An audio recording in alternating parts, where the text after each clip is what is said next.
Mari kita masuk ke dalam doa. Bapa dalam surga, kami bersyukur ya Tuhan, di dalam setiap minggu Tuhan memberikan satu hari untuk kami boleh beristirahat, untuk kami boleh menghadap kepada Tuhan, dan untuk kami kembali diisi oleh firman-Mu ya Tuhan, supaya kami kembali terus bertumbuh, supaya kami terus semakin mengenal Kristus. Bapa dalam surga, kami berdoa ya Tuhan, Engkau sudah memberkati kebaktian-kebaktian di berbagai tempat di seluruh dunia. Pagi hari tadi kami mohon berkat yang sama juga Engkau berikan kepada setiap dari kami yang beribadah sore hari ini di tempat ini, maupun juga kebaktian-kebaktian di gereja-gereja lain pada sore hari ini ya Tuhan. Terima kasih ya Bapak, kiranya Tuhan menyertai, Tuhan memimpin, dan Tuhan mempersiapkan hati kami menerima firman-Mu. Di dalam nama Tuhan Yesus kami berdoa dan bersyukur. Amin. Silakan duduk.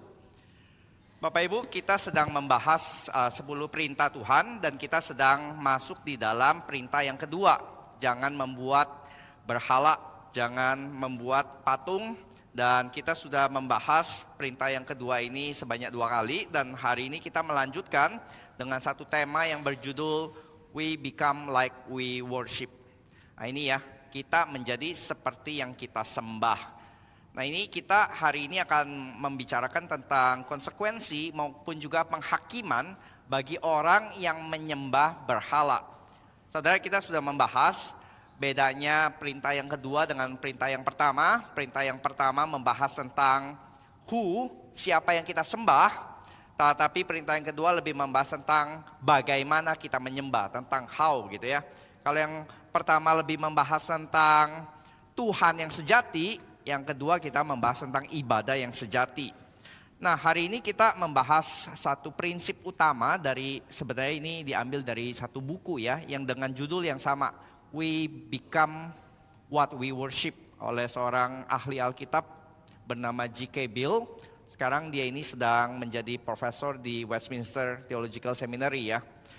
Nah G.K. Beale simple sekali prinsipnya di dalam bukunya ini ya, yaitu adalah begini.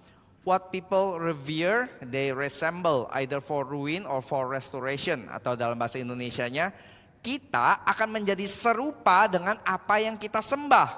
Baik itu untuk kehancuran kita, kalau kita menyembah yang salah, atau untuk pemulihan, kalau kita menyembah Allah yang benar dan yang sejati.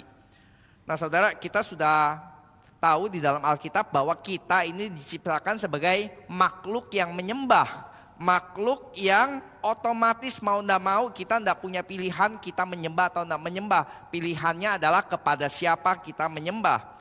Dan penyembahan tersebut, arah penyembahan kita akan mengubahkan dan menyingkapkan hati kita yang sebenarnya. Roma 12 dikatakannya, janganlah engkau menjadi serupa dengan dunia ini. Jadi saudara, either kita menjadi serupa dengan dunia ini atau kita akan menjadi serupa dengan Tuhan. Hanya 2 pilihan ini ya. Nah, karena apa? Karena kita tidak bisa punya pilihan. Kita harus menjadi serupa dengan sesuatu. Serupa dengan Tuhan yang sejati atau dengan berhala atau dengan dunia. Nah dari mana G.K. Beale menarik prinsip ini ya? Yaitu adalah awal mulanya dia itu dia menulis satu paper singkat dari eksposisi Yesaya pasal yang ke-6. Lalu setelah itu dia mulai mendalami dan semakin sadar loh, tema ini kok semakin banyak tersebar di berbagai tempat di Alkitab ya. Dan ternyata ini menjadi tema yang sebenarnya cukup penting, cukup sentral. Cuman sekarang dia mau mencoba mengkaitkan dan memberikan benang merah yang berkesinambungan dari awal sampai akhir di dalam Alkitab. Nah sekarang mari kita membaca dari Yesaya pasal yang ke-6. Yesaya pasal yang ke-6 kita akan baca bergantian. Yesaya 6 ini adalah biasanya pasal yang seringkali dikutip di dalam pengutusan ya. Here I am, send me. Nah tapi kita akan bahas lebih fokusnya nanti di bagian yang keduanya. Tapi tidak apa-apa, kita baca dari awal, dari ayat yang pertama. Saya akan membaca ayat yang pertama. Singer dengan jemaat mewakili yang kedua dan seterusnya ya. Demikianlah firman Tuhan. Dalam tahun matinya Raja Uzia, aku melihat Tuhan duduk di atas tahta yang tinggi dan menjulang, dan ujung jubahnya memenuhi bait suci. Para serafim berdiri di sebelah atasnya. Masing-masing memiliki 6 sayap. 2 sayap dipakai untuk menutupi muka mereka, 2 sayap dipakai untuk menutupi kaki mereka, dan 2 sayap dipakai untuk melayang-layang. Dan mereka berseru seorang kepada yang lain. Katanya, Kudus, kuduslah Tuhan semesta alam. Seluruh bumi penuh dengan kemuliaannya. Maka bergoyanglah alas ambang pintu disebabkan semua orang yang berseru itu, dan rumah itu pun penuhlah dengan asap. Lalu kataku, celakalah aku binasa sebab aku ini seorang yang najis bibir dan aku tinggal di tengah-tengah bangsa yang najis bibir. Namun mataku telah melihat Sang Raja, yakni Tuhan semesta alam. Tetapi seorang daripada serafim itu terbang mendapatkan aku. Di tangannya ada bara yang diambilnya dengan sepit dari atas mezbah. Ia menyentuhkannya kepada mulutku serta berkata, lihat ini telah menyentuh bibirmu, maka kesalahanmu telah dihapus dan dosamu telah diampuni. Lalu aku mendengar suara Tuhan berkata, siapakah yang akan kuutus dan siapakah yang mau pergi untuk aku? Maka sahutku, ini aku, utuslah aku. Kemudian firman-Nya, pergilah dan katakanlah kepada bangsa ini, dengarlah sungguh-sungguh tapi mengerti jangan. Lihatlah sungguh-sungguh tetapi menanggap jangan. Buatlah hati bangsa ini keras dan buatlah telinganya berat mendengar. Dan buatlah matanya melekat tertutup, supaya jangan mereka melihat dengan matanya dan mendengar dengan telinganya dan mengerti dengan hatinya, lalu berbalik dan menjadi sembuh. Kemudian aku bertanya, sampai berapa lama ya Tuhan? Lalu jawabnya, sampai kota-kota telah lenggang sunyi sepi, tidak ada lagi yang mendiami, dan di rumah-rumah tidak ada lagi manusia dan tanah menjadi sunyi dan sepi. Tuhan akan menyingkirkan manusia jauh-jauh, sehingga hampir seluruh negeri menjadi kosong. Dan jika di situ masih tinggal 1/10 dari mereka, mereka harus sekali lagi ditimpa kebinasaan. Namun keadaannya akan seperti pohon beringin dan pohon jawi-jawi yang tunggulnya tinggal berdiri pada waktu ditebang. Dan dari tunggul itulah akan keluar tunas yang kudus. Oke, kita sudah membaca dari Yesaya pasal yang ke-6 yang menjadi inti dari pembahasan kita. Kita sekali lagi ingin coba lihat ya, di dalam penciptaan, di dalam kitab Kejadian, kita diciptakan sebagai image atau image of God. Manusia adalah image of God. Itu kata image memakai kata yang sama sebagai idol ya. Kita adalah idol of God. Kenapa kita dilarang untuk membuat patung, membuat image? Karena Tuhan sudah membuatnya, yaitu manusia. Karena itu tidak boleh Tuhan digambarkan oleh image yang lain seperti binatang di udara, seperti binatang di air, maupun seperti binatang yang di darat. Tidak boleh. Kenapa? Karena mereka tidak akan bisa menggambarkan kemuliaan ataupun juga karakteristik daripada Tuhan. Hanya satu image yang bisa merefleksikan dan Tuhan sudah tetapkan hanya satu, yaitu manusia. Jadi kita adalah patung-patungnya Allah gitu. Kita adalah image of God yang diciptakan, ditaruh di satu tempat untuk menjadi penguasa atas tempat tersebut gitu. Dan kita diutus untuk apa? Untuk menyebar ya, supaya seluruh bumi penuh dengan kemuliaan, supaya kita memancarkan kemuliaan Tuhan. Jadi kalau pakai gambaran cermin, kita ini adalah cermin yang selalu merefleksikan apa yang di depannya gitu ya. Jadi pada dasarnya kita ini tidak bisa milih, kita ini mau merefleksikan atau tidak mau merefleksikan. Pilihannya adalah kita pasti merefleksikan, tapi apa yang di depan kita. Kita merefleksikan Allah pencipta atau kita merefleksikan sesuatu yang di dalam ciptaan. Ketika kita tidak lagi mengarahkan cermin kita kepada Allah pencipta, maka kita pasti akan mengarahkan kepada sesuatu di dalam ciptaan ini yang menjadi berhala. Maka konsekuensinya ketika mereka mengarahkan cerminnya, mengarahkan image-nya kepada sesuatu yang lain daripada Tuhan, maka mereka akan menjadi serupa dengan berhala yang mereka sembah. Dikatakan mereka menjadi kosong, mereka menjadi hampa, mati secara spiritual. Sama seperti berhala yang mereka bentuk, ya. Dikatakan tadi di situ ya. Nanti kita akan baca lebih jelas di dalam Mazmur, punya mata tidak melihat, punya telinga tapi tidak mendengar. Jadi Tuhan seakan-akan berkata kepada para penyembah berhala, kamu senang kepada berhala? Oke, itu yang kamu akan dapatkan.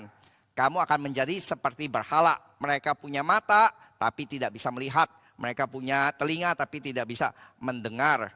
Jadi penghakiman kamu sebagai penyembah berhala adalah sama dengan apa yang berhala-berhala akan terima. Yaitu biasanya berhala diapakan? dibuang maupun juga dibakar. Maka mereka yang menyembah berhala juga akan bernasib sama.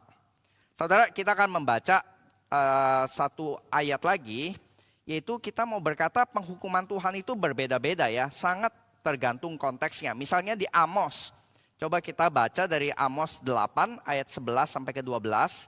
Dikatakan demikian ya di dalam kitab Amos, Aku akan mengirimkan kelaparan ke negeri ini, bukan kelaparan akan makanan atau bukan kehausan akan air, melainkan aku akan mendengarkan firman Tuhan. Mereka akan mengembara dari laut ke laut, menjelajah dari utara ke timur untuk mencari firman Tuhan, tetapi tidak mendapatkannya. Ya saudara, ini ada bentuk kelaparan, kehausan yang mereka cari-cari tidak bisa dapat-dapat. Ini mungkin kita juga baca di Alkitab ada beberapa exception ya. Orang-orang yang benar-benar mencari dan mendapatkannya. Misal Ratu Sheba ya, begitu terkesima mendengarkan bijaksana Raja Salomo. Begitu terkesima melihat kemegahan daripada bangsa Israel. Maupun juga di Kisah Para Rasul kita melihat ada sida-sida Ethiopia yang kebingungan ngerti firman Tuhan, tetapi Tuhan kirim Filipus untuk menjelaskannya dan juga akhirnya dibaptis. Tapi banyak sekali, jauh lebih banyak yang cari-cari tapi tidak mendapatkannya. Gitu ya, yang sudah tidak lagi diberikan kesempatan. Ada ya orang-orang murid-murid SKC dulu ya, yang kita tahu ya kalau di sekolah Kristen Calvin setiap pagi itu ada renungannya. Lalu setiap minggu itu ada chapelnya gitu ya. Lalu setiap pelajaran dikait-kaitkan dengan firman Tuhan, ada Christian worldview-nya, semua Alkitab gitu ya. Sampai ya murid-murid SKC bisa belenek ya, firman lagi gitu ya. Udah ngerti lah, diulang-ulang lagi semua gitu. Sampai kapan saudara? Sampai ada beberapa yang pergi ke luar negeri dan di situ nggak ada gereja. Di situ nggak ada persekutuan. Di situ nggak ada firman Tuhan. Baru mereka mulai rasa ya, dulu ya kita sebel-sebel. Tapi sekarang mau dapat pun nggak bisa. Mau ke gereja yang benar gitu ya, yang sehat. Wah itu perjalanan bisa 1,5 jam naik kereta, lalu mahal banget gitu. Wah dulu begitu gampang disodorkan. Tapi sekarang mau cari nggak bisa dapat. Nah saudara, kita harus bersyukur kalau di pusat ini tadi pengumumannya panjang ya. Saudara kalau ikutin semua kegiatan, sepertinya nggak ada kegiatan lain gitu ya. Dari Senin sampai Minggu semua ada kegiatan di pusat ya. Ada seminar ini, ada kelas intensif ini, ada PA, ada PD, ada semuanya deh gitu ya.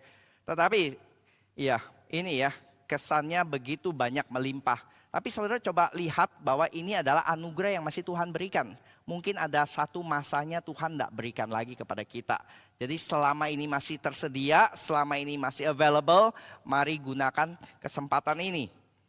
Kemarin ada satu pemuda yang datang bertanya, kok Heru, gimana caranya saya menginjili teman saya yang sudah mulai agak tertarik ke gereja, tapi supaya nggak terkesan maksa gitu ya, atau terkesan dipandang negatif oleh dia gitu. Lalu saya coba tanya lebih lanjut, maksudnya gimana teman kamu menunjukkan interestnya seperti apa, lalu respon kamu seperti apa gitu ya. Dan saya dapati ternyata temannya ini sudah sangat open gitu ya. Dia seringkali berkata, di agama gue nggak find it interesting karena seringkali gue nggak ngerti maksudnya apa gitu. Terus dia sebenarnya sudah banyak kasih hint-hint. Lalu saya tanya, terus lu responnya gimana? Ya saya ngangguk aja, gitu ya. Saya bilang, kamu ini dulu di SKC kan pernah kita ada proyek penginjilan ya.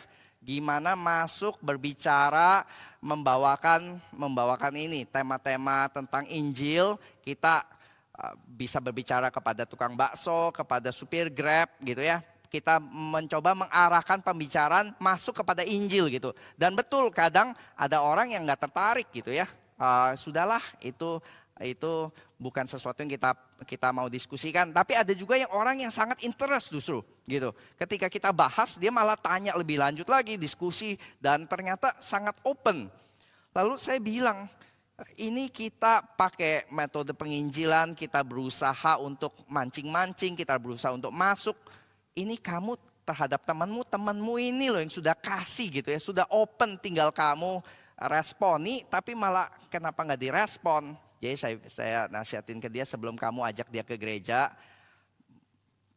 ini aja mulai dengan percakapan yang so natural. Ini enggak sesuatu yang sensitif, bukan sesuatu yang tabu kok. Kamu tanggepin dari point of view kamu sebagai Kristen apa, bagaimana. Dan dari situ dia sudah lebih tertarik, dia sudah lebih open. Baru kamu ajak masuk ke dalam gereja. Karena di dalam gereja nanti dia akan bingung nyanyi apa, berdirinya kapan, lalu nanti mengucapkan apa. Nah, kamu persiapkan hatinya terlebih dahulu, setelah itu baru ajak dia ke dalam gereja. Karena itu kan satu tahapan yang lebih ekstra ya.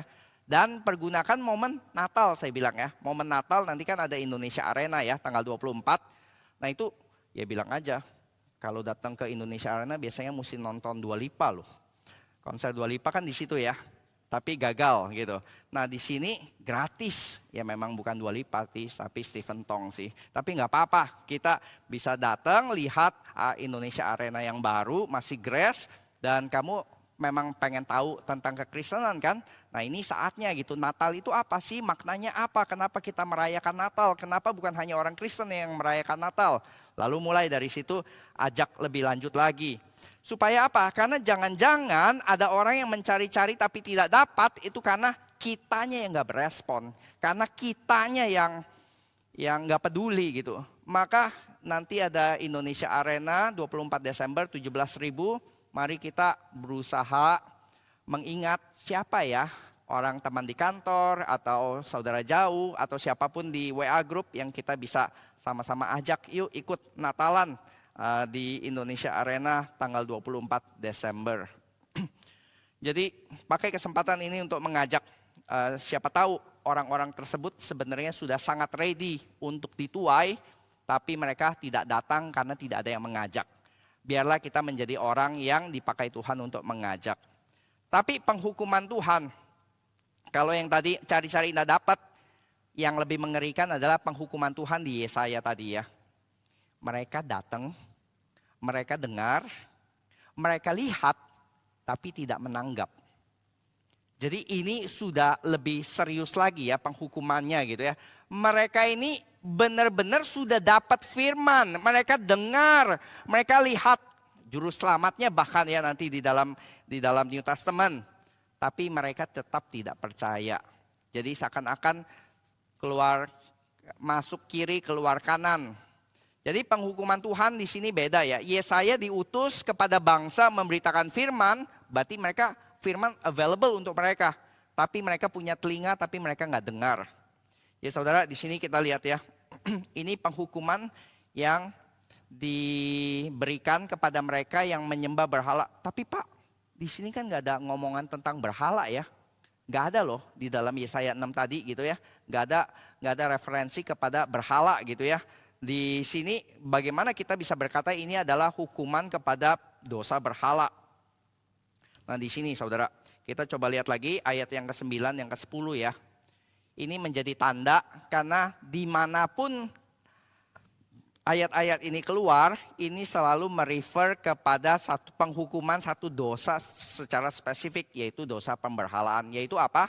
Oke, coba tampilkan ayat yang 9 dan yang ke-10.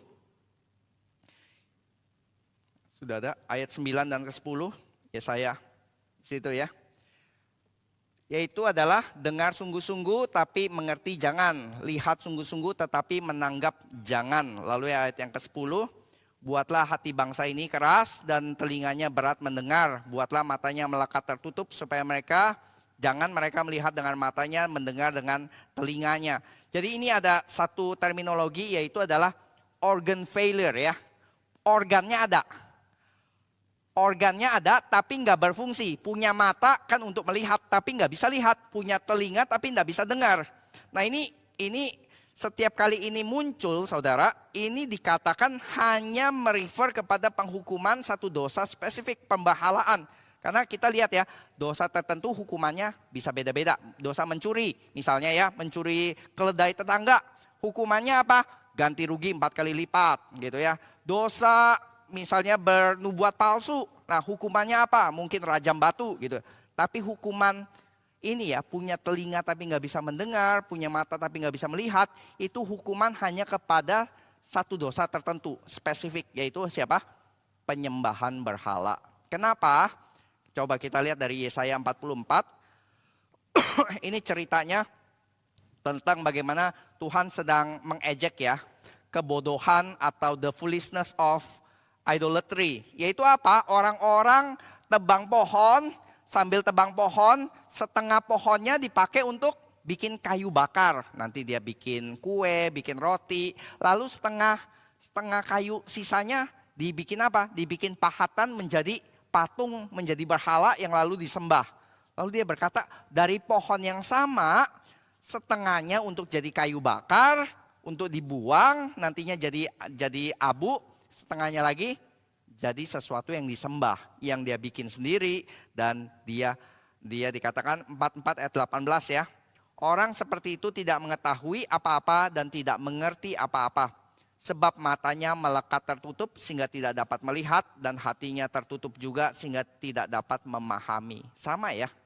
Ini kata-kata yang persis sama di Yesaya 6, sekarang muncul lagi di Yesaya 44. Dan untuk lebih jelasnya lagi, ada satu bagian di Mazmur yang benar-benar menggambarkan hal ini. Coba kita lihat dari Mazmur 115. Mazmur 115, ini ayat 1 sampai 8. Mari kita membaca, saya pertama, saudara sekalian kedua, seterusnya ya. Bukan kepada kami ya Tuhan, bukan kepada kami, tetapi kepada nama-Mu lah beri kemuliaan, oleh karena kasih-Mu, oleh karena setiamu. Sebangsa akan berkata, di mana Allah mereka? Allah kita di surga, Ia melakukan apa yang dikehendakinya. Berhala-berhala mereka adalah perak dan emas, buatan tangan manusia. Mempunyai mulut tetapi tidak dapat berkata-kata, mempunyai mata tetapi tidak dapat melihat. Mempunyai telinga tetapi tidak dapat mendengar, mempunyai hidung tetapi tidak dapat mencium. Mempunyai tangan tetapi tidak dapat meraba-raba, mempunyai kaki tapi tidak dapat berjalan, dan tidak dapat memberikan suara dengan kerongkongannya. Seperti itulah jadinya orang-orang yang membuatnya, dan semua orang yang percaya kepadanya. Seperti itulah jadinya orang-orang yang membuatnya dan semua orang yang percaya kepadanya. Ini ya, ini adalah hukuman bagi penyembahan berhala. Yaitu apa? Menjadi sama seperti berhala yang mereka ciptakan, yang mereka sembah, yang mereka percaya kepadanya. Jadi prinsipnya barang siapa yang membuat dan barang siapa yang menyembah berhala, dia akan menjadi semakin serupa dengan berhala tersebut. Dan ujung-ujungnya adalah kehancuran. Jadi ini seperti prinsip mata ganti mata ya. Kamu sembah berhala, kamu suka kepada berhala, oke, nasibmu akan seperti berhala gitu. Dan ini yang mengerikan ya, karena penghukumannya berarti apa? Bisa sangat berbeda-beda tergantung dari berhala yang saudara sembah, yang saudara ikuti. Tapi kan kita nggak ada lagi yang sembah patung ya Pak di zaman modern ini. Ya nanti kita akan masuk ke dalam perjanjian baru di mana bangsa Israel tidak lagi bergumul tentang penyembahan patung. Tapi bagaimana sekarang kalau kita ingin sekarang coba masuk ke dalam aplikasi modern zaman kita sekarang. Kita kan nggak menyembah patung. Jadi bagaimana kita mengidentify idol berhala di dalam diri kita gitu ya. Kalau kita mau coba teliti mungkin akan susah ya, karena yang namanya berhala itu memang ahli untuk menyembunyikan dirinya gitu. Atau memang sengaja di disguise, seringkali kita tidak sadar, kita buta untuk sadar terhadap apa yang menjadi berhala kita. Mungkin ada beberapa hal yang sangat aware, oh ini berhala saya gitu ya, ini saya sangat terikat dalam hal ini gitu. Tapi seringkali adalah ya sebenarnya sudah sangat open kalau kita mau jujur ya. Pendeta Yadi pernah bilang ya, kalau mau tahu benar-benar tentang isi hati atau arah hati seseorang, jangan tanya atau interview. Tapi gimana? Coba cek isi chatnya, dia ngomongin apa aja. Coba cek Instagramnya, dia nontonin apa aja, dia scrolling apa aja feed yang keluar semuanya. Coba cek YouTube-nya, apa yang dia nonton gitu ya. Coba cek Tokopedia-nya atau Shopee-nya. apa yang di dalam keranjangnya gitu ya. Apa yang dia spend paling banyak dengan uangnya gitu ya. Coba cek kalender, Google kalendernya, dia spend paling banyak waktu ngapain. Nah itu semua, itu menjadi pertanda dari berhala kita. Karena itulah yang terjadi. Apa yang kita spend waktu paling banyak, kita spend uang paling banyak, kita spend attention kita paling banyak. Mirror kita punya ini ya, cermin kita mengarah ke situ. Nah itulah yang kemungkinan besar menjadi berhala-berhala kita. Ada seorang penulis berkata, orang ini sudah berubah. Dulu dia seorang metodis, sekarang dia seorang runners katanya. Dulu agamanya metodis, sekarang agamanya runners. Jadi waktu saya baca ini mirip banget dengan saya ya gitu. Karena Instagram saya isinya itu tuh maraton tuh. Isinya Tokopedia, toko baju lari, sepatu lari gitu ya. Jangan-jangan ini nih yang menjadi berhala gitu ya. Tetapi ya di situ ya saudara, waktu kita lihat itu sudah ada gambaran-gambaran tentang arah hati kita itu kemana. Apa yang kita benar-benar sembah, apa yang benar-benar menjadi daya tarik hati kita. Apa yang membuat kita tutup Alkitab kita dan kita buka hal-hal tersebut lebih daripada firman Tuhan. Dan nasibnya nanti dikatakan hukumannya seperti berhala yang kamu ikuti. Saudara mungkin ngikutin ya berita yang lagi lumayan viral dan heboh sekarang tentang abuse, tentang ini ya, tentang orang tua yang suruh anak sekolah untuk bersujud dan menggonggong yang di sekolah di Surabaya. Ini kan lagi viralnya baru-baru ini ya. Sebenarnya itu case yang udah terjadi bulan Oktober ya. Waktu saya pelayanan di Surabaya. Jadi waktu saya sampai, benar-benar pas lagi saya sampai, langsung ada jemaat Surabaya sudah kirim ini ya, sudah kirim chat, screenshot chat tersebut gitu. Pak, ini lagi viral case-nya gitu ya. Dan benar, semua orang di Surabaya hari-hari itu lagi ngomongin case ini. Kok bisa begitu ya. Dan makin lama makin tersebar. Tapi kok aneh ya, selama sebulan diam, baru tiba-tiba beberapa hari ini meledak besar-besaran lalu ditangkap kan ya pelakunya gitu. Tapi dari situ kita bisa lihat ya saudara, betapa orang tersebut tuh mau pamer kuasa ya.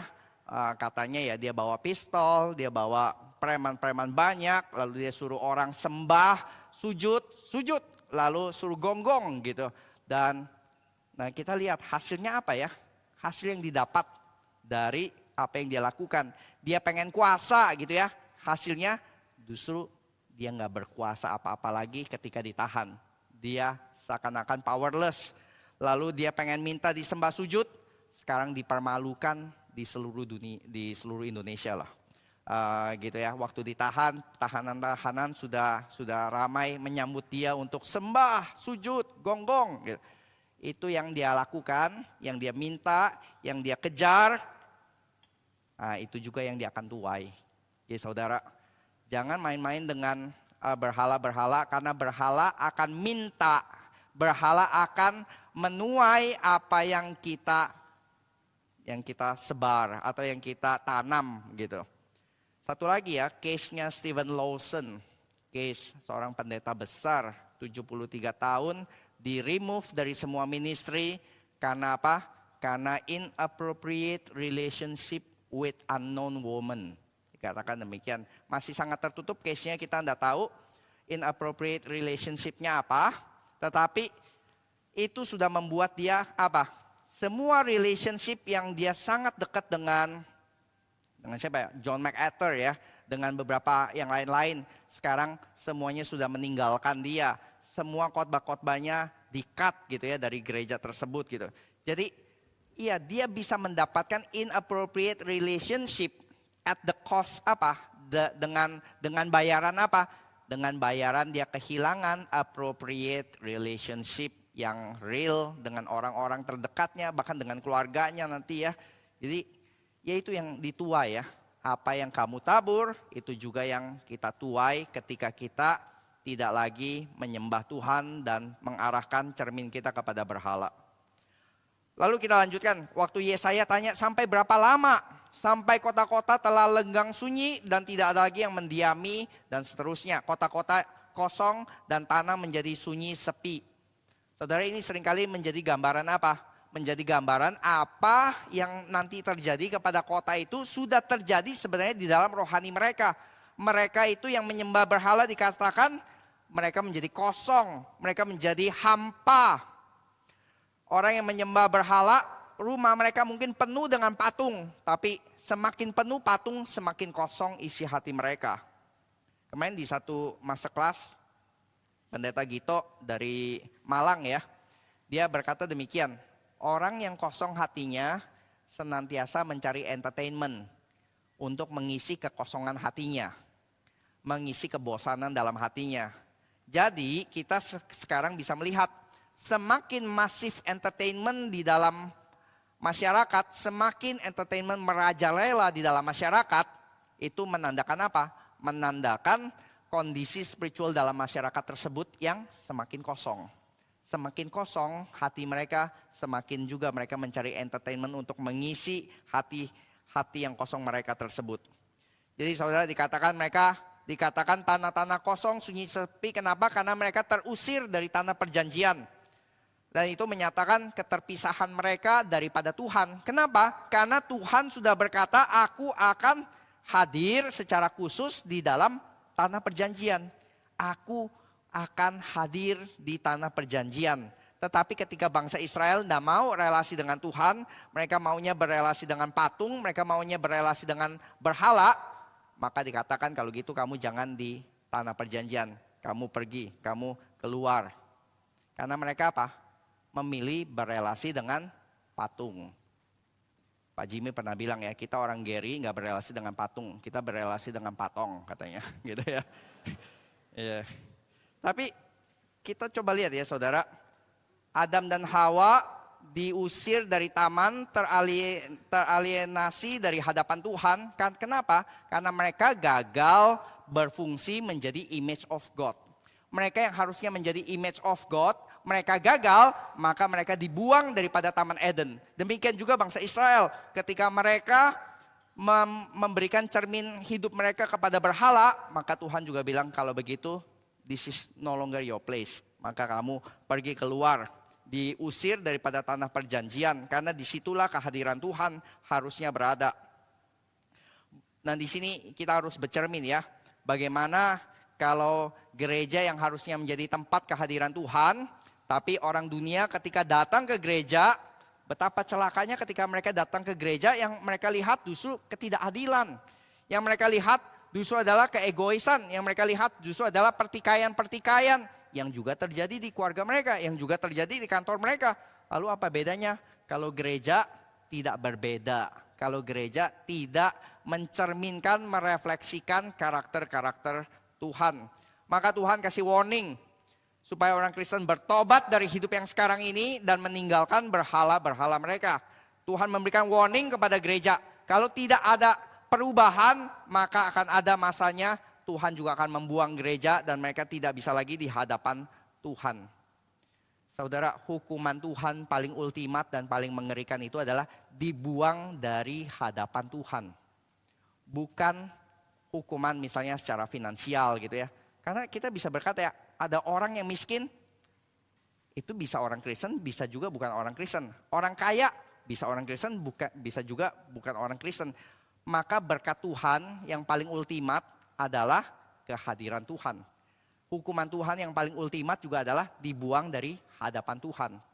Maka kita bersyukur ya saudara, kalau di dalam berkat takhir setelah doksologi, berkatnya apa? Tuhan menghadapkan wajahnya kepadamu dan memberi engkau Lamborghini. Memberikan engkau cuan yang besar. Memberikan engkau enteng jodoh. Memberikan engkau kemudahan-kemudahan pekerjaan. Enggak kan saudara? Berkat yang diberikan oleh Tuhan adalah Tuhan menghadapkan wajahnya kepadamu. Jadi saudara, saya mengajak kita semua sekarang coba ingat teman-teman yang sudah lama nggak ke gereja. Karena mereka semakin sedang menjauh daripada anugerah Tuhan, kasih karunia Tuhan. mereka mungkin tidak ada kesempatan, maka kita mesti doakan supaya mereka bisa kembali ke hadapan Tuhan. Karena semakin lama mereka absen dari gereja, semakin mereka absen juga dari hadapan Tuhan dan kasih karunia Tuhan. Dan saudara yang bergumul dengan doubts, dengan keraguan-raguan, saudara yang sedang bergumul dengan iman, saudara sedang bergumul dengan dosa, fakta saudara hari ini masih ada di dalam gereja ini, menandakan satu hal, saudara masih mendapatkan anugerah, boleh datang ke hadapan Tuhan. Despite dosa-dosa saudara, despite pergumulan saudara, despite keraguan saudara, saudara masih mendapatkan anugerah di gereja. Tuhan masih memberikan firman-Nya, Tuhan masih memberikan saudara-saudara seiman bersama-sama kita. Maka hukuman Tuhan paling ultimat itu adalah exile, dibuang dari hadirat Tuhan. Loh, paling ultimat itu neraka, api Pak. Saya bilang bukan. Bukan api ya, memang api mengerikan. Karena apa? Karena ada cerita tentang Daniel, atau lebih tepatnya ketiga kawannya ya, Sadrak, Mesak, Abednego. Mereka hukumannya nggak mau menyembah patung yang dibuat Nebukadnezar. Hukumannya apa? Dibuang ke api yang panasnya luar biasa gitu. Tapi ketika mereka di dalam api, mereka mati? Enggak, karena di dalam api mereka disertai Tuhan. Hukuman yang lebih mengerikan bukan dibuang ke dalam api. Hukuman yang lebih mengerikan adalah justru kepada Nebukadnezar. Yang kalau kita bilang ya, ini orang yang sangat narcissistic personality disordernya akut banget gitu ya. Dia suruh bikin patung yang sangat besar, serupa dengan dirinya, dan suruh semua orang sembah patung tersebut. Dan sama, ironi-ironi tadi terus terjadi. Kamu mau seperti begitu, hukumannya seperti demikian juga. Kamu mau apa? Kamu mau menjadi tinggi, mulia, disembah semua orang. Hukumannya Nebukadnezar dibikin menjadi seperti binatang. Dia mau lebih tinggi, Tuhan bikin lebih rendah. Kamu mau jadi mulia seperti itu emas gitu, Tuhan bikin kamu makan rumput seperti binatang. Dan itu ya saudara, itu yang kita lihat. Yang paling ultimat nantinya adalah kita sebagai image of God dibuang dari hadapan Tuhan. Karena esensi kita sekali lagi adalah image of God. Kita merefleksikan Tuhan. Jadi kalau kita tidak bisa mendapatkan esensi tersebut, kita tidak lagi hidup sesuai dengan tujuan awal kita sebagai esensi kita. Kalau kita mobil bukan cuma sebagai mobil yang nggak bisa jalan ya, mobil yang sudah remek gitu nggak bisa berfungsi lagi. Cermin yang sudah pecah, atau di dalam bahasa Alkitab garam tapi sudah tidak asin, suluh tapi tidak bercahaya, sudah tidak ada gunanya lagi selain dibuang dan diinjak-injak. Maka kita sekarang masuk ke dalam zaman Tuhan Yesus. Karena di dalam zaman Tuhan Yesus kita akan lebih dapat semacam paralelnya. Karena di dalam zaman Tuhan Yesus orang-orang Israel yang sudah kembali dari post-eksilik, dari pembuangan, mereka sudah sangat-sangat anti dengan berhala. Mereka sudah merasakan pahitnya dibuang Tuhan. Maka mereka pernah berontak besar kepada orang Romawi ya. Karena orang Romawi membawa eagle standard mereka, patung eagle mereka ya, masuk ke dalam bait Allah. Mereka berontak besar. Jadi apakah kita bisa berkata masalah berhala selesai bagi orang Israel zaman Tuhan Yesus? Ternyata enggak. Masalahnya sama, cuman ekspresinya yang berbeda. Mereka memang tidak lagi menyembah metal image, tapi mereka masih bergumul dengan mental image. Berhala bukan dari batu, tapi berhala di dalam hati mereka, di dalam pikiran mereka. Mereka memang tidak berlutut menyembah patung, tapi mereka bergantung kepada sesuatu yang bukan Tuhan. Apa itu? Nah Tuhan pernah berkata ya, Tuhan Yesus berkata di Matius 6 ayat 24, engkau tidak dapat mengabdi kepada Allah dan kepada Mammon. Di sini Yesus sedang mewanti-wanti tentang harta sebagai berhala. Betul, mereka mungkin tidak menyembah patung lagi, tapi sekarang mereka mungkin sudah bergantung kepada harta, kepada Mammon sebagai tunjangan mereka, sebagai fondasinya mereka.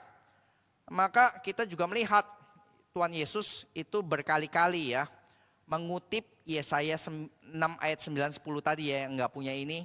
Saudara kalau lihat di dalam Alkitab saudara yang fisik, saudara lihat nanti di Yesaya 6 ayat 9 dan 10, di footnote-nya itu ada Matius 13, ada Lukas, ada Markus, dan ada Yohanes. Keempat Injil dan juga kisah para rasul mengutip semuanya ini sebagai apa? Sebagai hukuman orang-orang yang tidak menerima Kristus, yang tidak menerima Tuhan. Dikatakan dalam hal apa di sini, dalam konteks apa Yesus mengutip Yesaya? Yaitu ketika dia mengajar orang banyak dengan memakai perumpamaan. Lalu orang-orang pengikutnya bertanya, Yesus, kenapa sih kamu ngajar pakai perumpamaan? Ada seorang penabur menaburkan benih ke tanah, lalu ada yang bertumbuh, ada yang enggak, lalu dia menjelaskan gitu ya. Lalu kan banyak orang nggak ngerti, maksudnya kenapa sih? Kenapa engkau mengajar memakai perumpamaan? Tapi nanti dengan murid-muridnya secara eksklusif dia menjelaskan arti dari perumpamaan tersebut. Kenapa nggak langsung aja? Lalu Yesus berkata, ya di dalam konteks ini ya, aku mengajar berkata-kata dalam perumpamaan karena ada orang-orang yang walaupun mendengar, walaupun punya telinga tapi tidak mendengar, punya mata tapi tidak melihat, punya punya otak tapi tidak memahami. Maka Yesus seakan-akan berkata, inilah aku sedang menjalankan yang Yesaya jalani. Yesaya diutus kepada bangsa yang gak mau mendengar, Yesus juga mengajar kepada bangsa yang tidak mau mendengar. Lanjutannya sama gitu ya. Jadi kalau Yesaya hukumannya karena mereka menyembah berhala, maka di dalam zaman Yesus berhalanya apa kalau gitu kita tanya? Berhalanya adalah dikatakan orang-orang Israel sudah menggantikan penyembahan Tuhan dengan tradisi yang mati dan kaku menggantikan Tuhan dan firman-Nya yang hidup. Saudara bisa lihat di dalam perdebatan Tuhan Yesus dengan para pemimpin agama, ahli-ahli Taurat, orang Farisi misalnya. Coba kita lihat di dalam Matius 23 ya. Matius 23 itu adalah satu pasal panjang tentang Yesus menghardik orang-orang Farisi, ahli-ahli Taurat. Hai kamu orang-orang Farisi, ahli-ahli Taurat, kamu pemimpin buta, kamu orang-orang munafik. Sama ya, buta, berulang-ulang muncul. Ayat 23. Celakalah kamu, hai ahli-ahli Taurat, orang-orang Farisi, hai kamu orang-orang munafik, sebab persepuluhan dari selasi adas manis jintan kamu bayar. Tetapi yang terpenting dalam hukum Taurat kamu abaikan, yaitu keadilan dan belas kasihan dan kesetiaan. Yang satu harus dilakukan, yang lain jangan diabaikan. Jadi dikatakan mereka buta dalam hal apa? Mereka tradisi mereka membutakan mereka untuk melihat hal-hal yang penting. Mereka peduli kepada yang receh-receh, gitu ya, adas manis, jintan, mereka sangat spesifik kasih perpuluhannya. Tetapi hal-hal yang besar yang sangat dituntut dalam firman Tuhan, mereka abaikan. Keadilan, belas kasihan, kesetiaan. Sampai juru selamat di depan mata mereka pun, mereka gak bisa mengenali. Mereka benar-benar sudah menjadi buta. Ya itu orang Farisi memang buta itu ya. Saudara, kita semua punya kebutaan yang sama ya. Seringkali ya, kita sangat-sangat royal, sangat-sangat gampang kepada sesuatu yang menjadi berhala kita ya. Yang berhala kita misalnya itu ya konser, tiket jalan-jalan, berapa juta pun jabanin. Beli produk kecantikan tertentu, beli sepatu atau beli handbag, berapapun kita bayar gitu. Tapi untuk sesuatu yang sangat important tentang keadilan, belas kasihan, kesetiaan, tiba-tiba dompet kita seret ya. Tiba-tiba kita sangat susah keluar untuk membantu orang-orang yang misalnya sedang memerlukan atau saudara atau keluarga ya yang sedang membutuhkan. Bukankah itu sama ya di dalam konteks yang berbeda saja. Maka ketika kita sedang merebuke orang-orang Farisi itu buta, kita juga mungkin mengalami kebutaan yang sama di dalam konteks yang berbeda. Dan terakhir saudara, kita akan coba refleksi sekaligus implikasinya apa bagi kita sekarang. Kalau kita sadar kita adalah imaging being, kita adalah makhluk yang merefleksi, yang pertama adalah sadar bahwa kita ini imaging being. Kita nggak akan pernah authentic original. Sedangkan dunia ini selalu sekarang sedang mendengung-dengungkan kalimat viral di sosmed dimanapun, you have to be authentic. You have to create yourself. Gitu ya. Tapi bukankah itu yang dunia katakan? Ketika kita setuju, kita berarti sedang menjadi serupa dengan dunia. Sedangkan Alkitab bilang kita ini nggak akan pernah original. Kita akan selalu copy, kita akan selalu mengikut Tuhan atau mengikut dunia. Tapi dunia dengan kebohongannya bilang, kamu tidak perlu ikut siapapun, kamu bisa menjadi dirimu sendiri. Tapi itu sebenarnya adalah tipuan dunia. Karena faktanya kita simply nggak bisa. Yang namanya cermin tidak merefleksi. Dia akan merefleksikan apa yang di depan dia. Yang di depan dia Tuhan, ya dia akan merefleksikan Tuhan. Yang di depannya dia menghadap kepada dunia, ya dia akan merefleksikan dunia. Kita ini image, kita ini gambar. Saudara, kata gambar, image of God. Image itu ya, di dalam bahasa Yunaninya perjanjian baru itu icon gitu ya. Ikonos ini muncul di dua tempat di Roma 1 ayat 23. Coba kita baca Roma 1 ayat 23. Dikatakan demikian ya. Mereka menggantikan kemuliaan Allah yang tidak fana dengan gambaran yang mirip dengan manusia yang fana. Burung-burung, binatang-binatang berkaki empat atau binatang-binatang yang menjalar. Saudara, ini di sini adalah referensi yang pertama ini, Roma 1:23. Ini lebih berbicara tentang ini ya, menggantikan gambaran kita, image of God, kita gantikan dengan gambaran binatang-binatang tersebut, penyembahan berhala. Berarti kita menggantikan Tuhan, kita menggantikan realitas yang diputar balik. Dan itu tidak wajar harusnya ya. Karena nanti di Roma 1 ayat 26, 24, 26, 28, sekali lagi hukuman, coba tampilkan ya ayat ini. Ini sebagai hukumannya langsung ya Tuhan berikan. Yaitu Allah menyerahkan mereka. Kamu mau demikian? Oke. Kamu you get it. Kamu bisa dapatkan. Nah, saya sudah highlight merah ya. Yaitu apa? 3 kali Tuhan berkata Allah menyerahkan mereka. Allah menyerahkan mereka. Kepada apa? Kepada kecemaran. Kepada hawa nafsu yang memalukan. Sehingga istri-istri mereka menggantikan persetubuhan yang wajar dengan yang tidak wajar. Nanti akan muncul lagi ya tidak wajar. Karena mereka tidak merasa perlu untuk mengakui Allah, maka Allah menyerahkan mereka kepada pikiran-pikiran yang terkutuk. Jadi kita bisa lihat ya, kecemaran, kutukan maupun juga yang tidak wajar, tidak pantas terjadi. Jadi hubungan Tuhan yang harusnya wajar, kita gantikan menjadi yang sesuatu yang tidak wajar, maka akibatnya seluruh relasi hubungan manusia dengan pasangan, dengan yang lain juga menjadi tidak wajar. Itu yang terjadi saudara. Sekali lagi kita menabur apa, kita akan menuai apa di dalam penyembahan berhala. Roma 8 ayat 29. Ini adalah yang positif. Coba tampilkan referensi kedua tentang ikon, di mana Paulus berbicara ini yang terjadi kepada mereka yang menyembah Tuhan secara benar. Kita kan mungkin familiar Roma 8:28 ya. Kita tahu sekarang bahwa Allah turut bekerja dalam segala sesuatu untuk mendatangkan kebaikan bagi mereka yang mengasihi Dia. Itu bagi mereka yang terpanggil sesuai dengan rencana Allah. Sebab semua orang yang dipilihnya dari semula, mereka itu juga ditentukan dari semula untuk menjadi serupa dengan gambaran anaknya. Supaya ia anaknya itu menjadi yang sulung di antara banyak saudara. Serupa dengan gambaran Allah. Siapa yang menjadi serupa dengan gambaran Allah? Itu mereka yang mengasihi Dia. Saudara, ini yang harusnya menjadi goal kita, ini yang menjadi panggilan kita yang utama. Panggilan saudara bukan menjadi ilustrator, menjadi banker, atau menjadi businessman. Panggilan saudara yang paling utama adalah serupa dengan gambaran anaknya. Panggilan saudara yang paling utama adalah mengasihi Dia.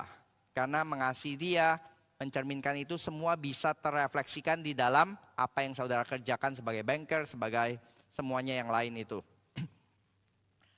Jadi kita hanya punya 2 pilihan ya. Kita hanya bisa dibentuk menjadi salah satu dari 2 gambar tersebut. Gambaran berhala yang terdistorted tadi, atau menjadi gambaran anak Allah Yesus Kristus. Ayat yang terakhir, Kolose 1 ayat 15.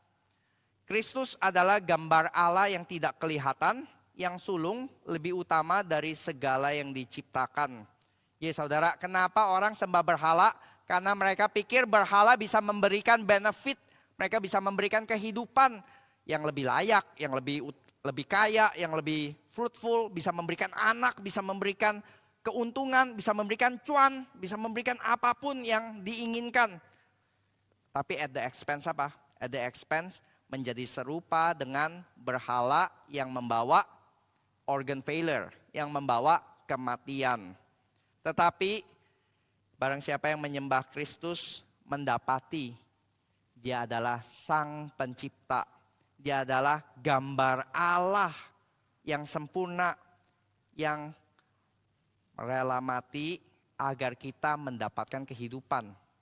Dia mengosongkan dirinya supaya kita dapat kepenuhan dan kelimpahan relasi di dalam Allah Tritunggal.